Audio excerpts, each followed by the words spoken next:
News তো বেশি নয়, 4টা নিউজ। দুইটা বলছি, 3 নাম্বার।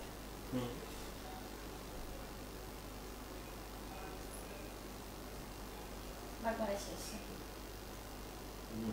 4টা। কিশোর কিশোরী, তরুণ তরুণী, ছাত্রছাত্রী, বয়স্ক বৃদ্ধ, পুরুষ মহিলা সবাইকে আমার সালাম জানাচ্ছি। আসসালামু আলাইকুম। বক্তব্যের শুরুতে আমি গভীর শ্রদ্ধা জানাচ্ছি জুলাই আগস্ট মাসে ফ্যাসিবাদের বিরুদ্ধে ছাত্র শ্রমিক জনতার অভ্যুত্থানে নিহত সকল শহীদের প্রতি। আমি আরও স্মরণ করছি তাদের যারা ফ্যাসিবাদী শক্তির প্রাণঘাতী অস্ত্রের সামনে হিমালয়ের মতো দাঁড়িয়ে অন্যায়ের প্রতিবাদ করে মৃত্যুকে আলিঙ্গন করেছে, আহত হয়েছে, পঙ্গুত্ব বরণ করেছে, হারিয়েছে তাদের চোখের দৃষ্টি। সেই সব বীরদের স্মরণ করছি যারা মিথ্যাচার, লুটপাট, স্বৈরতন্ত্রের বিরুদ্ধে এক দফা দাবি নিয়ে দাঁড়িয়েছিল। কৃতজ্ঞতা চিত্তে স্মরণ করছি আপনাদের ভাই বোনদের, আপনাদের সন্তানদের যারা এই বিপ্লবে অংশগ্রহণ করেছিল। প্রিয় দেশবাসী, আমি আগেও জানিয়েছি, আবারও জানাচ্ছি, গণ অভ্যুত্থানে সকল শহীদের পরিবারকে পুনর্বাসন করা হবে। সকল আহত শিক্ষার্থী, শ্রমিক জনতার চিকিৎসার সম্পূর্ণ ব্যয় সরকার বহন করবে। আহতদের দীর্ঘমেয়াদী এবং ব্যয়বহুল চিকিৎসা এবং শহীদদের পরিবারের দেখাশোনার জন্য স্বাস্থ্য মন্ত্রণালয়ের নেতৃত্বে একটি পূর্ণাঙ্গ তালিকা প্রস্তুত করা হয়েছে। এখন এই নতুন তথ্য পাওয়ার ভিত্তিতে এই তালিকা হালনাগাদ করা হতে থাকবে। গণ অভ্যুত্থানের শহীদদের স্মৃতি ধরে রাখতে সরকার তার যাত্রা লগ্নে জুলাই গণহত্যা স্মৃতি ফাউন্ডেশন নামে একটি ফাউন্ডেশন প্রতিষ্ঠার উদ্যোগ নেয়। এখন সেই ফাউন্ডেশন তৈরি হয়েছে। সকল শহীদ পরিবার এবং আহতদের সর্বোত্তম চিকিৎসা সহ তাদের পরিবারের সম্পূর্ণ দায়িত্ব এই ফাউন্ডেশন গ্রহণ করছে। এই ফাউন্ডেশনে দান করার জন্য দেশের সকল মানুষ এবং বিদেশে অবস্থানরত বাংলাদেশিদের আমরা আহ্বান জানাচ্ছি। গত মাসে কুমিল্লা, নোয়াখালী, সিলেট অঞ্চলে আকস্মিক বন্যা এসব এলাকার মানুষকে হতভম্ব করে দিয়েছে। এখানে বেশিরভাগ এলাকায় কোনোদিন বন্যা হয়নি। তারা বন্যা মোকাবেলা করে অভ্যস্ত নন। দেশপ্রেমিক সশস্ত্র বাহিনী তাৎক্ষণিকভাবে বন্যাক্রান্ত সবাইকে রক্ষার জন্য এগিয়ে আসে। সেনা, নৌ এবং বিমান বাহিনী পরস্পরের সঙ্গে সমন্বয় করে একযোগে কাজে নেমে পড়ার ফলে মানুষের দুর্ভোগ কম হয়েছে। এরপর পরেই এনজিও এবং সাধারণ মানুষ দেশের সকল অঞ্চল থেকে দলে দলে এগিয়ে এসছে। আমি বিশেষ করে দেশপ্রেমিক সেনাবাহিনীকে আবারও ধন্যবাদ জানাচ্ছি। দেশের সকল দুর্যোগকালে তারা সবসময় আন্তরিকভাবে এগিয়ে এসছে। বিশেষ করে বন্যা ও শান্তি শৃঙ্খলা রক্ষার কাজে তাদের সৈনিক এবং অফিসাররা দিনের পর দিন যেভাবে দায়িত্ব পালন করেছে তার কোনো তুলনা হয় না। জনজীবনে স্বস্তি ও আত্মবিশ্বাস প্রতিষ্ঠায় তাদের ভূমিকা অনন্য। বাংলাদেশ সশস্ত্র বাহিনীর সকল সদস্যকে আমি ধন্যবাদ জানাই তাদের সততা, ত্যাগ ও অসীম দেশপ্রেমের জন্য। দেশের স্বাধীনতা সংগ্রাম থেকে শুরু করে বন্যা, খরা, ঝড়, বৃষ্টি, ঘূর্ণিঝড়, সকল প্রাকৃতিক দুর্যোগে আপনারা সকলের শেষ ভরসার স্থান। দেশের প্রতিটি ক্রান্তি লগ্নে আপনারা দেশের মানুষের পাশে থেকেছেন। দেশের স্বাধীনতার পক্ষে, সার্বভৌমত্বের পক্ষে অবস্থান নিয়েছেন। দেশ গঠনে আপনারা সবার আগে এগিয়ে এসছেন।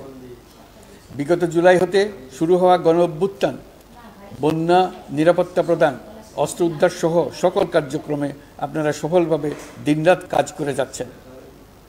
সরকার ও জনগণের পক্ষ থেকে আমি আপনাদের প্রতি কৃতজ্ঞতা জানাচ্ছি। বন্যা আমাদের জনজীবনে আরেকটি দিক উন্মোচন করল।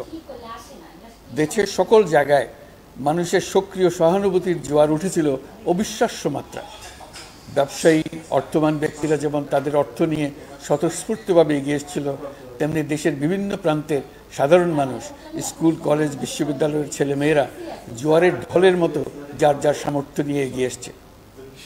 অনেকেই ছুটে গেছে বন্যার্তদের সহযোগিতা করার জন্য। এনজিওরা বিভিন্ন জায়গা থেকে ছুটে গেছে তাদের সহায়তা নিয়ে। তাদের কাজে অনুপ্রাণিত হয়ে আমি এনজিও নেতাদের সঙ্গে বৈঠক করেছি কিভাবে সরকার তাদের কাজের সঙ্গে সরকারের উদ্যোগকে সমন্বিত করতে পারে, সেটার কাঠামো তৈরি করে দেওয়ার জন্য। বন্যা এখন চলে গেছে, কিন্তু পুনর্বাসনের কঠিন কাজ আমাদের সামনে রয়ে গেছে। সকলের সহযোগিতায় আমরা পুনর্বাসনের কাজটি সফলভাবে সমাধান করতে চাই। আইন শৃঙ্খলা পরিস্থিতির উন্নতির জন্য আমরা দিনরাত পরিশ্রম করে যাচ্ছি। যে সমস্ত ভাই বোনেরা তাদের গত 16 বছরের বেদনা জানিয়ে তার প্রতিকার পাওয়ার জন্য আমার অফিস এবং সচিবালয়ের অফিসসমূহের সামনে প্রতিদিন ঘেরাও কর্মসূচি দিয়ে আমাদের কাজকর্ম ব্যাহত করছিলেন, তারা আমার আহ্বানে সাড়া দিয়ে ঘেরাও কর্মসূচির থেকে বিরত হয়েছেন বটে, তবে অন্যত্র আবার তারা তাদের কর্মসূচি দিয়ে যাতায়াতে ব্যাঘাত সৃষ্টি করছেন। আমি কথা দিচ্ছি, আপনাদের ন্যায্য আবেদনের কথা আমরা ভুলে যাব না। আমরা সকল অন্যায়ের প্রতিকারের জন্য প্রতিশ্রুতিবদ্ধ। আমরা আমাদের দায়িত্বকালে যথাসম্ভব সব সমস্যার সমাধানের চেষ্টা করব। আমি আবারও অনুরোধ করছি, আপনারা যাতায়াতে ব্যাঘাত সৃষ্টি থেকে বিরত থাকুন। জাতি আপনাদের প্রতি কৃতজ্ঞ থাকবে। তৈরি পোশাক, ওষুধ শিল্প, এইসব এলাকায় শ্রমিক ভাই বোনেরা তাদের অভিযোগ জানানোর জন্য ক্রমাগতভাবে এই শিল্পের কার্যক্রম পরিচালনা বন্ধ রাখতে বাধ্য করছেন। এটা আমাদের অর্থনীতিতে যে নেতিবাচক প্রভাব ফেলবে সেটা মোটেই কাম্য নয়। এমনিতেই ছাত্র শ্রমিক জনতার বিপ্লবের পর যে অর্থনীতি আমরা পেয়েছি সেটা নিয়ম নীতিবিহীন, দ্রুত ক্ষীয়মান একটা অর্থনীতি। প্রাতিষ্ঠানিক কাঠামো প্রায় ধ্বংসপ্রাপ্ত। বৈদেশিক মুদ্রার রিজার্ভ তলানিতে গিয়ে ঠেকেছে। আমরা এই অর্থনীতিতে প্রাণ সঞ্চারের চেষ্টা করছি, আমাদের উদ্যোগে সাড়াও পাচ্ছি। ঠিক এই সময়ে আমাদের শিল্প কারখানাগুলো বন্ধ হয়ে যাক, অকার্যকর হয়ে যাক, এটা আমাদের অর্থনীতিতে বিরাট আঘাত পড়বে। সেটা কিছুতেই আমাদের কাম্য হতে পারে না। শ্রমিক ভাই বোনদের অনেক দুঃখ আছে, কিন্তু সেই দুঃখ প্রকাশ করতে গিয়ে আপনাদের মূল জীবিকা বন্ধ হবার উপক্রম হলে সেটা ঠিক হবে না। দেশের অর্থনীতি ধ্বংসপ্রাপ্ত হলে সেটা ঠিক হবে না। শ্রমিক মালিক উভয়ের পক্ষে আলোচনা করে এসব সমস্যার সমাধান আমরা অবশ্যই বের করব। আপনারা কারখানা খোলা রাখুন, অর্থনীতির চাকা সচল রাখুন, দেশের অর্থনীতিকে সোজা হয়ে দাঁড়াতে দিন। আমরা আপনাদের সমস্যার স্থায়ী সমাধান বের করার জন্য সর্বশক্তি প্রয়োগ করব। মালিক পক্ষের কাছে আমাদের আবেদন, আপনারা শ্রমিকদের সঙ্গে বোঝাপড়া করুন, কারখানা সচল রাখুন, অর্থনীতির দুর্বল স্বাস্থ্যকে সবল করে তুলুন। ওষুধ শিল্প এবং তৈরি পোশাক শিল্প দেশের গৌরব। এর মাধ্যমে আমাদের শ্রমিক ভাই বোনেরা তাদের কর্মকুশলতা বিশ্বকে মুগ্ধ করেছে। এর সাফল্য এখন থমকে আছে। আমরা এই দুই শিল্পকে তাদের সম্ভাব্য শীর্ষে নিয়ে যেতে চাই। দুর্বল করার তো প্রশ্নই ওঠে না। এই দুই শিল্পের কোথায় কোথায় বাধা আছে, সমস্যা আছে, সেগুলো চিহ্নিত করে তাকে বাধামুক্ত করতে চাই। আমরা বিদেশি ক্রেতাদের একত্রিত করে তাদের সহযোগিতা চাইব, যেন বাংলাদেশের এই শিল্প দুটি বিশ্বের অন্যান্য দেশের চাইতে বেশি আস্থাযোগ্য হয়ে গড়ে উঠতে পারে। সব কিছুই সম্ভব যদি আমরা শ্রমিক মালিক সম্পর্কটা একটা নির্ভরযোগ্য, আনন্দদায়ক করে গড়ে তুলতে পারি। আমাদের সরকারের প্রথম মাস কাটল, দ্বিতীয় মাস থেকে আমরা নতুন বাংলাদেশ গড়ার ভিত্তি হিসেবে নতুন শ্রমিক মালিক সম্পর্কের সূচনা করতে চাই।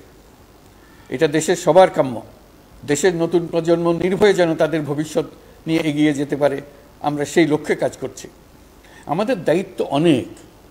ন্যায়ভিত্তিক একটা সমাজ গড়ে তোলার জন্য একসাথে অনেকগুলো কাজ আমাদের হাত দিতে হবে।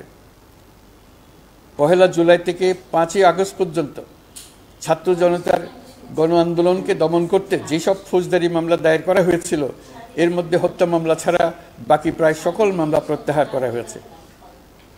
এইসব মামলায় গ্রেফতারকৃত সকলে মুক্তি পেয়েছেন। দায়িত্ব গ্রহণের শুরুতেই অন্তর্বর্তীকালীন সরকার বিচার বিভাগের বড় সংস্কারের কাজে হাত দিয়েছে। যোগ্যতম ব্যক্তিকে প্রধান বিচারপতি নিয়োগ দেওয়াতে মানুষের মনে নতুন আশার সঞ্চার হয়েছে। আপিল বিভাগের বিচারপতি নিয়োগ, অ্যাটর্নি জেনারেল নিয়োগ এবং অন্যান্য নিয়োগগুলি অতি গুরুত্বপূর্ণ নিয়োগ, যেগুলো সবকটাই সম্পন্ন হয়েছে। সন্ত্রাস দমন আইন ও ডিজিটাল সাইবার নিরাপত্তা আইনে দায়েরকৃত মিথ্যা হয়রানিমূলক মামলাগুলো প্রত্যাহার করা হচ্ছে। সাইবার নিরাপত্তা আইন সহ বাংলাদেশে বিদ্যমান সকল কালো আইনের তালিকা করা হয়েছে। অতি সত্বর এই সকল কালো আইন বাতিল ও প্রযোজ্য ক্ষেত্রে সংশোধন করা হবে। সাংবাদিক সাগর রনি হত্যাকাণ্ড সহ বহুল আলোচিত 5টি হত্যাকাণ্ডের তদন্ত ও বিচার অগ্রাধিকার ভিত্তিতে ও দ্রুততম সময়ে নিষ্পত্তির জন্য সহায়তা প্রদান করা হচ্ছে। সম্প্রতি আমরা বলপূর্বক গুম থেকে সকল ব্যক্তি সুরক্ষার জন্য আন্তর্জাতিক কনভেনশনের সনদে স্বাক্ষর করেছি। ফলে স্বৈরাচার দ্বারা প্রতিষ্ঠিত গুম সংস্কৃতির সমাপ্তি ঘটানোর জন্য আন্তর্জাতিকভাবে আমরা প্রতিজ্ঞাবদ্ধ হলাম।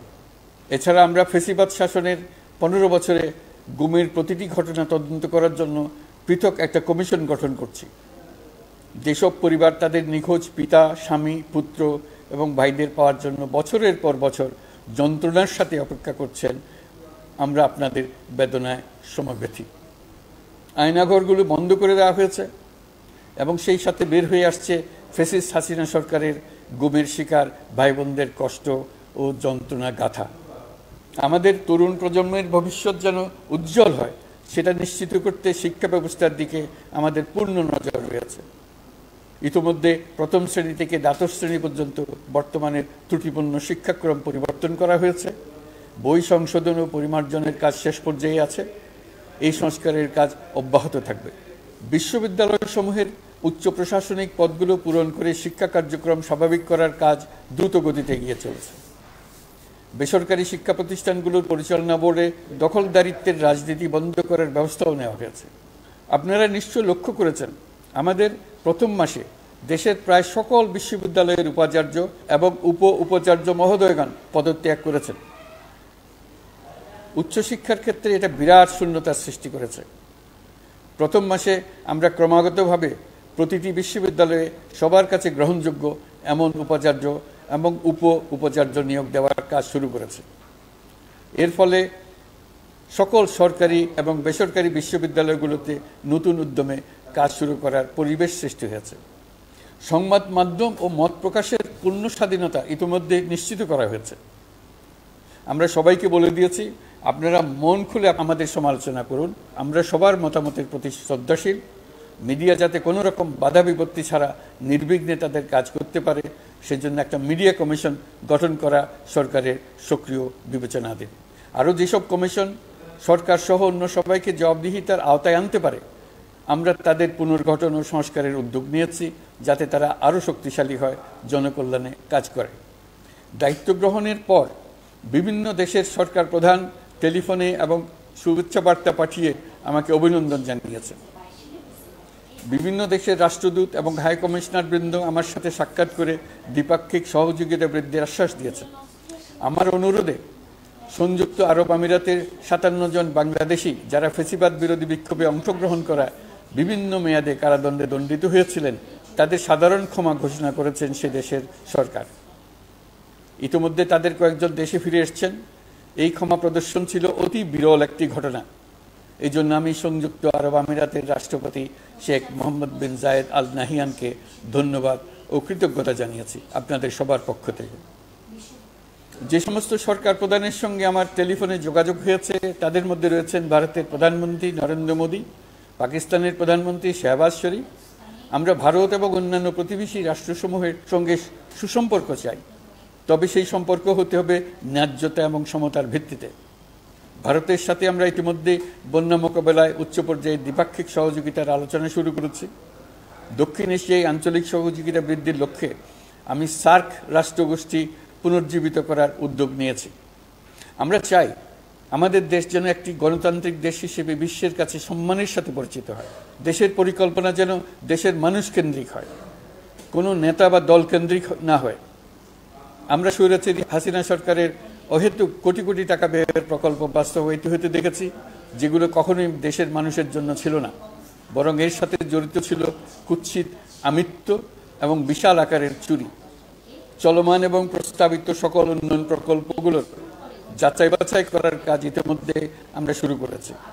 প্রকল্প বাস্তবায়নের পর্যায় বিবেচনা করে বাকি কাজে ব্যয়ের সাশ্রয় এমনকি প্রয়োজন মতে তা বাতিল করার কথা বিবেচনা করা হবে।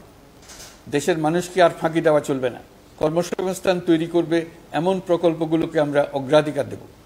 লুটপাট ও পাচার হয়ে যাওয়া অর্থ ফিরিয়ে আনার উদ্যোগ আমরা নিয়েছি। আর্থিক খাতে শৃঙ্খলা ফিরিয়ে আনতে একটা ব্যাংকিং কমিশনও গঠন করার উদ্যোগ নেওয়া হয়েছে। বিভিন্ন ব্যাংকের পরিচালনা পরিষদ পুনর্গঠন করা হয়েছে। ব্যাংকিং খাতে এই এক মাসে বিরাট পরিবর্তন এসেছে, আপনারা নিশ্চয়ই সেটা লক্ষ্য করেছেন। আমরা এই খাতে নিয়ম নীতি প্রতিষ্ঠা করতে পেরেছি। আরও অনেক কাজ বাকি রয়ে গেছে। প্রথম মাসের কাজ হিসেবে শুধু প্রধান কাজগুলো করেছি, তার সঙ্গে রয়েছে আরও অনেক পরবর্তী কাজ। ফ্যাসিবাদী সরকার লুটপাট করার জন্য নতুন করে 60,000 কোটি টাকা ছাপিয়ে বাজারে ছাড়ার কারণে মুদ্রাস্ফীতির শিকার হয়েছে দেশের মানুষ। এই অতুলনীয় মুদ্রাস্ফীতি নিয়ন্ত্রণ অন্তর্বর্তী সরকারের অন্যতম প্রধান লক্ষ্য। মুদ্রাস্ফীতি নিয়ন্ত্রণের লক্ষ্যে পলিসি সুদের হার বৃদ্ধি করে 9% উন্নীত করা হয়েছে। মূল্যস্ফীতি থেকে সাধারণ মানুষকে সুরক্ষা দেওয়ার উদ্দেশ্যে ওএমএস, খাদ্য বান্ধব কর্মসূচি সহ সুলভ মূল্যে প্রান্তিক মানুষের কাছে নিত্য প্রয়োজনীয় দ্রব্য সরবরাহ চলমান রাখা হয়েছে। মূল্যস্ফীতি মোকাবেলায় চলতি অর্থ বছরে চাল ও গম আমদানির জন্য 5,800 কোটি টাকা, আভ্যন্তরীণ সংগ্রহের জন্য 8,900 কোটি টাকা এবং খাদ্য ভর্তুকির 3টি প্রোগ্রামের জন্য 7,360 কোটি টাকা বরাদ্দ রাখা হয়েছে। বিভিন্ন স্টেক হোল্ডারের সাথে সভা করে মূল্যস্ফীতি নিয়ন্ত্রণের করণীয় সমূহ চিহ্নিত করা হয়েছে। পরিচালন ও উন্নয়ন ব্যয় যৌক্তিক পরিমাণে হ্রাস করার জন্য কার্যক্রম গ্রহণ করা হয়েছে। কৃষিপণ্য উৎপাদনের জন্য সার আমদানির ক্ষেত্রে প্রয়োজনীয় বৈদেশিক মুদ্রার সরবরাহ নিশ্চিত করার পদক্ষেপ নেওয়া হয়েছে। প্রকৃত চাষিগণ যাতে কৃষি ঋণ পেয়ে থাকেন তা নিশ্চিত করার উদ্যোগ নেওয়ার পাশাপাশি কৃষি ঋণের পরিমাণ বৃদ্ধি করা হয়েছে। মার্কিন ডলারের বিপরীতে টাকার বিনিময় হার স্থিতিশীল রাখার লক্ষ্যে বৈদেশিক মুদ্রার বিনিময় হারকে বাজার ভিত্তিক করা হয়েছে। কালো টাকা সাদা করার অনৈতিক অনুমতি বাতিল করা হয়েছে। বৈদেশিক মুদ্রার রিজার্ভ বৃদ্ধি করতে বিভিন্ন উন্নয়ন সহযোগীদের কাছ থেকে বাজেট সাপোর্ট চাওয়া হয়েছে। আন্তর্জাতিক মুদ্রা তহবিল থেকে অতিরিক্ত 3 বিলিয়ন মার্কিন ডলার, বিশ্বব্যাংক থেকে অতিরিক্ত 1 বিলিয়ন ডলার, জাইকা থেকে অতিরিক্ত 1 বিলিয়ন মার্কিন ডলার প্রদানের অনুরোধ করা হয়েছে। রূপপুর পারমাণবিক বিদ্যুৎ কেন্দ্র নির্মাণ প্রকল্পের অগ্রিম অর্থ পরিশোধ এবং বকেয়া পাওনা নিয়ে রাশিয়ান ফেডারেশনের সাথে অর্থ মন্ত্রণালয়ের আলোচনা চলছে। পাইপলাইনে থাকা 48 বিলিয়ন মার্কিন ডলার বৈদেশিক সহায়তা ব্যবহারের উদ্যোগ নেওয়া হয়েছে। মেগা প্রকল্পের নামে লুটপাট বন্ধের পাশাপাশি স্বাস্থ্য ও শিক্ষা খাতে বরাদ্দ বৃদ্ধির পরিকল্পনা গ্রহণ করা হয়েছে। বৈদেশিক মুদ্রার রিজার্ভের উপর চাপ কমানোর লক্ষ্যে রাশিয়া এবং চীন থেকে প্রাপ্ত ঋণের সুদের হার কমানো এবং ঋণের মেয়াদ বৃদ্ধির জন্য অনুরোধ জানানো হয়েছে। সকল উন্নয়ন সহযোগীদের সাথে সম্পর্ক আরও নিবিড় করার উদ্যোগ নেওয়া হয়েছে। সকল অর্থনৈতিক সূচক এবং পরিসংখ্যানের প্রকৃত মান বা সংখ্যা প্রকাশের জন্য নির্দেশনা প্রদান করা হয়েছে। জিডিপি, মূল্যস্ফীতি ইত্যাদি সঠিক উপাত্ত সংগ্রহ, প্রাক্কলন ও প্রকাশের জন্য নির্দেশনা দেওয়া হয়েছে। জাতীয় রাজস্ব বোর্ড এবং অর্থ বিভাগের রাজস্ব আয় সম্পর্কিত উপাত্তের মধ্যে পার্থক্য নিরসনে উদ্যোগ নেওয়া হয়েছে। প্রকৃত রপ্তানি আয় নিরূপণ এবং প্রকাশের নির্দেশনা দেওয়া হয়েছে। জাতীয় রাজস্ব বোর্ডের অটোমাইজেশনের লক্ষ্যে পরিকল্পনা গ্রহণ করা হয়েছে। পুঁজিবাজারকে স্বাভাবিক ধারায় ফিরিয়ে আনতে সিকিউরিটি এক্সচেঞ্জ কমিশন পুনর্গঠন করা হয়েছে। নিত্য প্রয়োজনীয় পণ্য সামগ্রী সরবরাহ স্বাভাবিক রাখার নিমিত্তে ব্যবসায়ী, শিল্প মালিক ও ব্যবসায়ী সংগঠনের সাথে সভা করা হচ্ছে এবং তাদের মতামতের ভিত্তিতে বিভিন্ন ব্যবস্থা গ্রহণ করা হচ্ছে। বিদ্যমান মজুদ ও ঘাটতি মূল্যায়ন করে ভবিষ্যৎ চাহিদা পর্যালোচনা করে স্থানীয় উৎপাদন বৃদ্ধির পাশাপাশি আমদানি পর্যায়ে বিভিন্ন জটিলতা দূরীকরণ, বন্দর ও বড় মোকাম সহ পরিবহন ব্যবস্থার বিভিন্ন সমস্যা সমাধানে সংশ্লিষ্ট সকল মন্ত্রণালয়, দপ্তর, বিভাগকে প্রয়োজনীয় নির্দেশ দেওয়া হয়েছে। এই জন্য তেল, চিনি, ডিম ও মাংস উৎপাদনকারী বৃহৎ প্রতিষ্ঠানসমূহের সাথে সভা ও মতবিনিময় করা হচ্ছে। নিত্য প্রয়োজনীয় কিছু দ্রব্যাদি যেমন পেঁয়াজ, আলু এসবের দাম আরও কমানোর জন্য বিদ্যমান শুল্ক হার হ্রাসের বিষয়ে এনবিআরকে প্রয়োজনীয় নির্দেশনা দেওয়া হয়েছে। ইতোমধ্যে এনবিআর পেঁয়াজ, আলু ও কতিপয় কীটনাশকের ক্ষেত্রে আমদানি শুল্ক হ্রাস এবং ক্ষেত্র বিশেষে রেগুলেটরি শুল্ক প্রত্যাহার করে এসআরও জারি করেছে। নিম্ন আয়ের 1 কোটি পরিবারকে টিসিবির মাধ্যমে হ্রাসকৃত মূল্যে কিছু পণ্য যেমন পরিবার প্রতি চাল মাসে 5 কেজি, সয়াবিন তেল মাসে 2 কেজি, মসুর ডাল মাসে 2 কেজি দেওয়া হচ্ছে। এটি সামনের দিনগুলোতে অব্যাহত রাখা হবে। সরকার দায়িত্ব গ্রহণের পর জনপ্রত্যাশা অনুযায়ী বিদ্যুৎ, জ্বালানি ও খনিজ সম্পদ মন্ত্রণালয় হতে বিদ্যুৎ ও জ্বালানির দ্রুত সরবরাহ বৃদ্ধি আইনের অধীনে চলমান সকল প্রকার নেগোসিয়েশন, প্রকল্প বাছাই এবং ক্রয় প্রক্রিয়াকরণ কার্যক্রম আপাতত স্থগিত করা হয়েছে। গত ১.৫ দশকে এই আইন ব্যবহার করে লক্ষ কোটি টাকা লুটপাট হয়েছে। বিদ্যুৎ, জ্বালানি ও খনিজ সম্পদ মন্ত্রণালয়ের আওতাধীন কোম্পানিসমূহে অধিকতর স্বচ্ছতা ও জবাবদিহিতা আনার লক্ষ্যে কোম্পানিসমূহের পরিচালনা পর্ষদ পুনর্গঠন করা হয়েছে। প্রকৌশল, ভূতত্ত্ব এবং খনিজ হিসাব বিষয়ে অধ্যয়ন করেছে এমন ছাত্র প্রতিনিধি অন্তর্ভুক্ত করার জন্য উদ্যোগ গ্রহণ করা হয়েছে। এই খাতে অধিকতর সক্ষমতা, গতিশীলতা এবং জবাবদিহিতা নিশ্চিত করার লক্ষ্যে বিশেষজ্ঞগণের সমন্বয়ে একটি কমিটি গঠন করা হয়েছে। জ্বালানি তেলের মূল্য জনপ্রত্যাশা অনুযায়ী সহনশীল রাখতে অকটেন ও পেট্রোলের দাম ৬ টাকা, ডিজেল ও কেরোসিনের দাম ১ টাকা ২৫ পয়সা কমানো হয়েছে। ৩৭ দিন বন্ধ থাকার পর গত ২৫ আগস্ট হতে মিরপুর ১০ ও কাজীপাড়া স্টেশন ছাড়া বাকি সব স্টেশনে মেট্রো রেল পুনরায় চালু করা হয়েছে। ভুয়া মুক্তিযোদ্ধাদের চিহ্নিত করার লক্ষ্যে বিশেষ করে মুক্তিযুদ্ধের সময় যাদের বয়স ১২.৫ বছরের কম ছিল তাদের মুক্তিযুদ্ধ তালিকা হতে বাতিলের জন্য সুপ্রিম কোর্টে লিভ টু আপিলের পদক্ষেপ গ্রহণ করা হয়েছে। মুক্তিযোদ্ধা কল্যাণ ট্রাস্টের আওতাধীন বেদখলকৃত স্থাবর সম্পত্তি উদ্ধারে প্রয়োজনীয় ব্যবস্থা গ্রহণ করা হয়েছে। গৃহায়ন ও গণপূর্ত মন্ত্রণালয় কর্তৃক গৃহীত বরিশাল, রংপুর, ময়মনসিংহ উন্নয়ন কর্তৃপক্ষ আইন এর খসড়া তৈরির কার্যক্রম নেওয়া হয়েছে। পূর্বাচল নতুন শহর প্রকল্প, ঢাকার আশেপাশে স্যাটেলাইট সিটি নির্মাণের রোডম্যাপ চূড়ান্তকরণের উদ্যোগ নেওয়া হয়েছে। বিধি বহির্ভূত প্রদত্ত প্লট ও ফ্ল্যাটের বরাদ্দ বাতিলের উদ্যোগ নেওয়া হয়েছে। প্রিয় দেশবাসী, আমাদের সন্তানদের জন্য একটি গণতান্ত্রিক বাংলাদেশের রূপরেখা তৈরি করতে আমরা দৃঢ় প্রতিজ্ঞ। আর যেন আমাদের কোনো স্বৈরাচারের হাতে পড়তে না হয়। আমরা যাতে বলতে পারি আমরা একটি গণতান্ত্রিক দেশে বসবাস করি, আমরা যাতে সকলেই দাবি করতে পারি যে এই দেশটি আমাদের, আমরা সেই লক্ষ্যেই কাজ করছি। কেউ আইন নিজের হাতে তুলে নেবেন না। আইন নিজের হাতে তুলে নিয়ে কেউ সমাজে বিশৃঙ্খল পরিবেশ সৃষ্টি করলে আমরা তাকে অবশ্যই শাস্তির আওতায় নিয়ে আসব। আমরা একটি সাম্প্রদায়িক সম্প্রীতির দেশ। ধর্মীয় সম্প্রীতি বিনষ্ট হয় এমন কোনো কাজ কেউ কোনোভাবেই করবেন না। অতীতে শুধুমাত্র আওয়ামী মতাদর্শী না হওয়ার কারণে ২৮তম থেকে ৪২তম BCS পর্যন্ত BPSC কর্তৃক সুপারিশকৃত অনেক প্রার্থী নিয়োগ বঞ্চিত হয়েছেন। ৮ই আগস্ট পরবর্তী সময়ে এর মধ্যে এদের ২৫৯ জনকে নিয়োগ দেওয়া হয়েছে। মাঠ প্রশাসনকে জনবান্ধব এবং দুর্নীতিমুক্ত জবাবদিহিমূলকভাবে গড়ে তোলার জন্য সব ধরনের উদ্যোগ নেওয়া হয়েছে। সরকারি কর্মচারীদের বাধ্যতামূলকভাবে সম্পদ বিবরণী দাখিলের নির্দেশ দেওয়া হয়েছে এবং এটা প্রতি বছর তাদেরকে করতে হবে। ধ্বংস হয়ে পড়া একটা জনপ্রশাসনকে নিয়ে যাত্রা শুরু করেছি। মন্ত্রণালয়গুলোর উচ্চতম পদে যারা নিয়োজিত ছিলেন তারা অনেকে দায়িত্ব ছেড়ে চলে গেছেন কিংবা পদে থাকলেও সহকর্মীদের চাপের মুখে কাজ করতে পারছিলেন না, বাধ্য হয়ে পদত্যাগ করেছেন। আর যারা ১৬ বছরের স্বৈরাচারী শাসনের আমলে পদত্যাগে বাধ্য হয়েছিলেন কিংবা দায়িত্ববিহীন অবস্থায় একই পদে থেকে বাধ্য হয়েছেন, তাদের সবার কথা বিবেচনা নিয়ে জনপ্রশাসনকে নতুন করে দাঁড় করানোই ছিল আমাদের প্রথম মাসে কঠিনতম সময়। আবার সকল সমস্যার সমাধান করে একটি নতুন জনপ্রশাসন কাঠামো দাঁড় করাতে পেরেছি, এটাই আমাদের প্রথম মাসের সবচেয়ে বড় অর্জন। আমার বিশ্বাস এই জনপ্রশাসন জনগণের ইচ্ছা পূরণে সর্বোচ্চ অবদান রাখতে পারবে।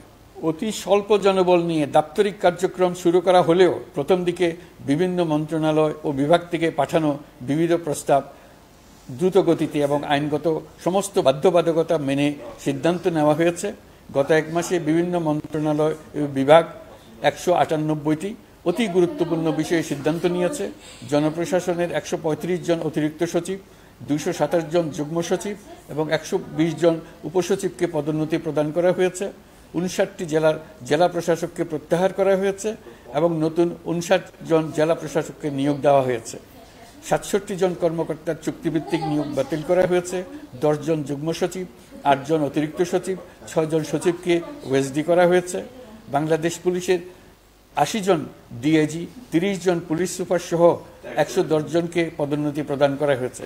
১ জন ডিআইজি, ১ জন এডিশনাল ডিআইজি, ৪ জন পুলিশ সুপারকে চাকরিতে পুনর্বহাল করা হয়েছে। আইজিপি সহ ১০ জন অতিরিক্ত আইজি, ৮৮ জন ডিআইজি, ২১ জন এডিশনাল ডিআইজি, ১৭৭ জন পুলিশ সুপার সহ মোট ২৯৭ জন কর্মকর্তাকে বদলি করা হয়েছে। ছাত্র শ্রমিক জনতার বিপ্লবের মূল লক্ষ্য ছিল গণভবন, এটা ছিল স্বৈরাচারের কেন্দ্রবিন্দু। এই সরকার বিপ্লবের প্রতি সম্মান দেখিয়ে গণভবনকে বিপ্লবের জাদুঘর হিসেবে ঘোষণা দিয়েছে। ছাত্র জনতার ক্ষোভকে স্থায়ীভাবে তুলে ধরার জন্য গণভবনের আর কোনো সংস্কার করা হবে না। ছাত্র জনতার ক্ষোভের মুখে তা যে অবস্থায় দাঁড়িয়েছিল সেই অবস্থায় তাকে রাখা হবে। যেসব মূল্যবান সামগ্রী জনতা নিয়ে গিয়েছিল সেগুলো অনেক ফেরত দিয়ে গেছেন। যারা নিয়ে গিয়েছেন তারা নিজেরাই ফেরত দিয়ে গেছে। তাদের আমরা দেশবাসীর পক্ষ থেকে ধন্যবাদ জানাচ্ছি। আরও কিছু জিনিস পাওয়া যায়নি, যারা নিয়ে গেছেন তাদের কাছে আমাদের অনুরোধ থাকবে তারা যেন এইসব সামগ্রী ফেরত দিয়ে যান। আমরা উল্লেখ করব এইসব বিক্ষুব্ধ জনতা নিয়ে গিয়েছিল, কিন্তু বিজয়ের পর তারা আবার জাদুঘরের প্রতি সম্মান দেখিয়ে এগুলো ফেরত দিয়ে গিয়েছেন। আমরা নতুন বাংলাদেশকে একটা পরিবেশ বান্ধব এবং জীববৈচিত্র্যময় দেশ হিসেবে গড়ে তোলার উদ্যোগ নিয়েছি। এটি তরুণদের আকাঙ্ক্ষা, আমাদের সবারই আকাঙ্ক্ষা। সেই লক্ষ্যে আমি প্রথমেই একটি ক্ষুদ্র পদক্ষেপ নিয়েছি। আমার বাসভবন এবং সমগ্র সচিবালয়ে প্লাস্টিকের পানির বোতল ব্যবহার নিষিদ্ধ করেছে। ইতিমধ্যে সুপার শপগুলোতে পলিথিনের শপিং ব্যাগ ব্যবহার বন্ধ করার উদ্যোগ নেওয়া হয়েছে। গত কয়েক দশকে যে পরিমাণ নদী দূষণ হয়েছে আমরা তা বন্ধ করার উদ্যোগ নিয়েছি। আমরা সংস্কার চাই, আমাদের একান্ত অনুরোধ। আমাদের উপর যে সংস্কারের গুরু দায়িত্ব দিয়েছেন সেই দায়িত্ব দিয়ে আপনারা দর্শকের গ্যালারিতে চলে যাবেন না, আপনারা আমাদের সঙ্গে থাকুন। আমরা একসঙ্গে সংস্কার করব, এটা আমাদের সবার দায়িত্ব। আপনারা নিজ নিজ জগতে সংস্কার আনুন। একটা জাতির সংস্কার শুধু সরকারের সংস্কার হলে হয় না। আপনি ব্যবসায়ী হলে আপনার ব্যবসায়ী সংস্কার আনুন। ব্যবসায়ী গোষ্ঠীরা তাদের নিজ নিজ সমিতির মাধ্যমে সংস্কার আনুন। সমিতিতে সংস্কার আনুন, নতুন করে সমিতি গঠনতন্ত্র সংশোধন করুন। আপনি শ্রমিক হলে আপনার ক্ষেত্রে আপনি সংস্কার করুন। আপনি রাজনৈতিক নেতাকর্মী হলে আপনার ক্ষেত্রে সংস্কার করুন। আপনি প্রতিষ্ঠান প্রধান হলে আপনার প্রতিষ্ঠানের সংস্কার আনুন। আমি এটাকে সুযোগ হিসেবে গ্রহণ করার জন্য সবাইকে আহ্বান জানাচ্ছি। এই সংস্কারের মাধ্যমে আমরা জাতি হিসেবে নতুনভাবে যাত্রা শুরু করতে চাই। আমাদের এই যাত্রা আমাদেরকে পৃথিবীর একটা সম্মানিত জাতি হিসেবে প্রতিষ্ঠিত করুক, এটাই আমাদের সবার কাম্য, এটাই আমাদের সবার লক্ষ্য। গত এক মাসে আমি বেশ কিছু রাজনৈতিক দলের সঙ্গে পৃথকভাবে বসছি, তাদের সঙ্গে মতামত বিনিময় করেছি। তারা আমাদের উৎসাহিত করেছেন, ছাত্র শ্রমিক জনতার বিপ্লবের লক্ষ্যের প্রতি সমর্থন জানিয়েছেন, সংস্কারের কাজে পূর্ণ সহযোগিতা দেওয়ার আশ্বাস দিয়েছেন। আমি দেশের বিশিষ্ট সম্পাদক বৃন্দের সঙ্গে মত বিনিময় করেছি, তারাও সংস্কারের কাজে পূর্ণ সহযোগিতা দেওয়ার আশ্বাস দিয়েছেন। তারা বিভিন্ন বিষয়ে মূল্যবান পরামর্শ দিয়েছেন। সবার পরামর্শ নিয়ে এখন আমাদের অগ্রসর হওয়ার পালা। আমি বিশিষ্ট ব্যবসায়ীদের সঙ্গে বৈঠক করেছি, তাদের কাছে আমাদের সরকারের লক্ষ্যগুলো ব্যাখ্যা করেছি, তারাও আমাদের লক্ষ্যের সঙ্গে একমত প্রকাশ করেছেন। আপনারা জানেন, ছাত্র শ্রমিক জনতার ঐতিহাসিক জুলাই গণ অভ্যুত্থানের মুখে এবং হাজারো মানুষের আত্মদানের বিনিময়ে বাংলাদেশে ফ্যাসিস্ট সরকারের পতন হয়েছে। এই গণ অভ্যুত্থানের বার্তা ও আকাঙ্ক্ষা বাস্তবায়নের জন্য একটি অভূতপূর্ব সময় ও সুযোগ আমরা এর মধ্য দিয়ে অর্জন করেছি। এর বাস্তবায়ন তথা বাংলাদেশের ফ্যাসিজম বা স্বৈরতান্ত্রিক শাসন পুনরাবৃত্তির আশঙ্কা রোধ এবং জনমালিকানা ভিত্তিক কল্যাণমুখী জনস্বার্থে নিবেদিত একটি রাষ্ট্র ব্যবস্থা প্রবর্তনের লক্ষ্যে কিছু জাতীয় ভিত্তিক সংস্কার সম্পন্ন করা জরুরি হয়ে পড়েছে।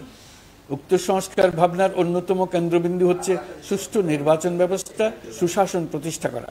আমরা যেহেতু জনগণের ভোটাধিকার ও জনগণের মালিকানায় বিশ্বাস করি, সেহেতু নির্বাচন ব্যবস্থার উন্নয়নে আমাদের সংস্কার ভাবনায় গুরুত্ব পেয়েছে অধিক। আমরা মনে করি নির্বাচনের নামে সংখ্যাগরিষ্ঠতার একাধিপত্য ও দুঃশাসন মানুষের উপর চাপিয়ে দেওয়া বা এর মাধ্যমে এক ব্যক্তি বা এক পরিবার বা কোনো গোষ্ঠীর কাছে সকল ক্ষমতা কুক্ষিগত করে রাখার কোনো ক্রমেই গ্রহণযোগ্য নয়।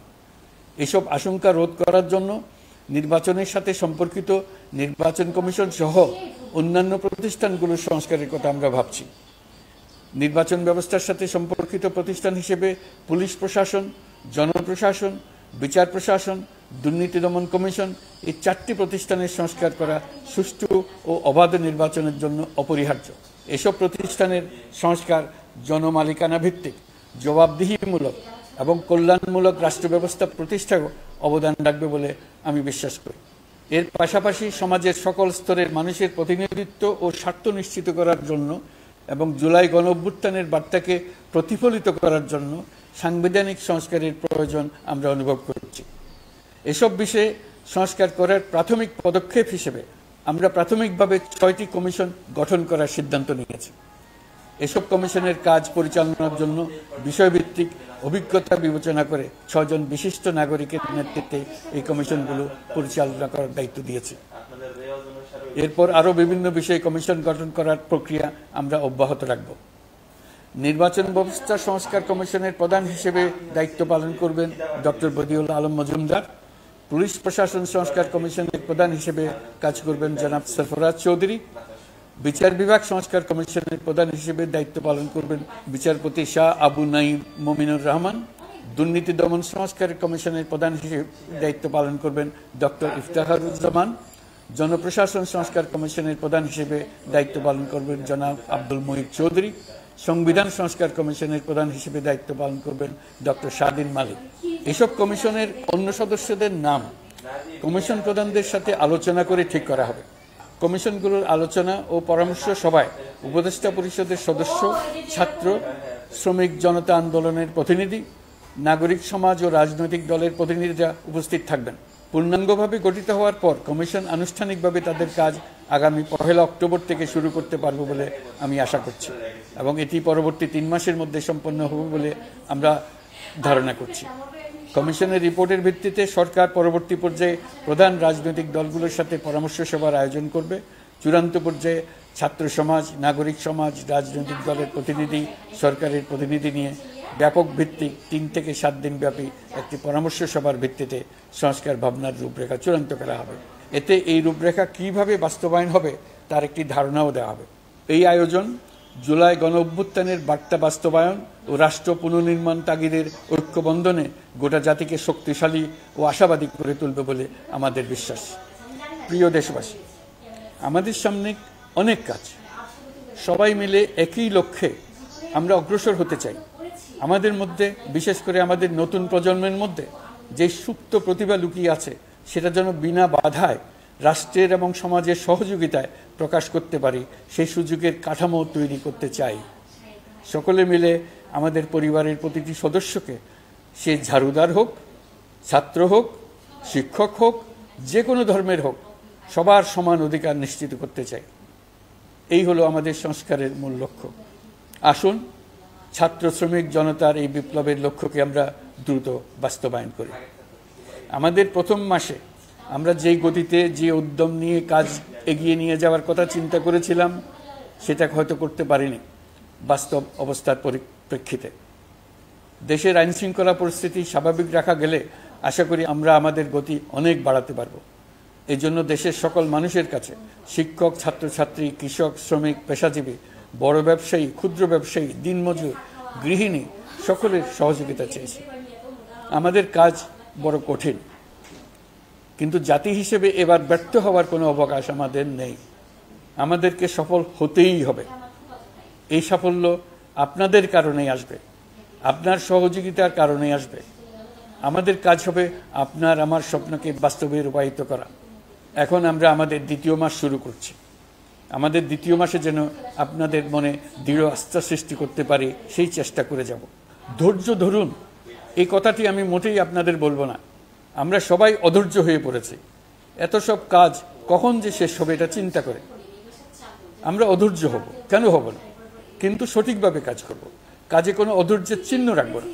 প্রিয় দেশবাসী, দেশের শিশু, কিশোর কিশোরী, তরুণ তরুণী, ছাত্র ছাত্রী, বয়স্ক, বৃদ্ধ, পুরুষ, মহিলা, সবাইকে আবারও আমার সালাম জানাচ্ছি।